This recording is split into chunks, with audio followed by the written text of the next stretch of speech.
Hi, today I'm Friday with Redmi Note 12 and I'll show you the face unlock test on this device.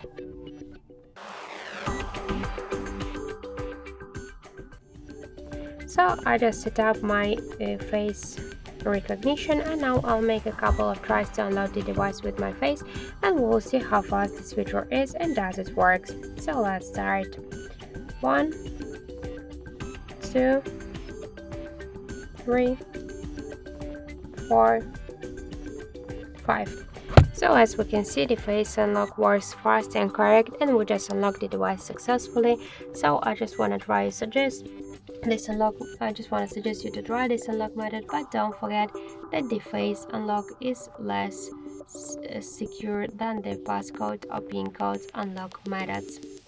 So that's it. Thank you for watching, and if you find this video helpful, leave thumbs up and subscribe.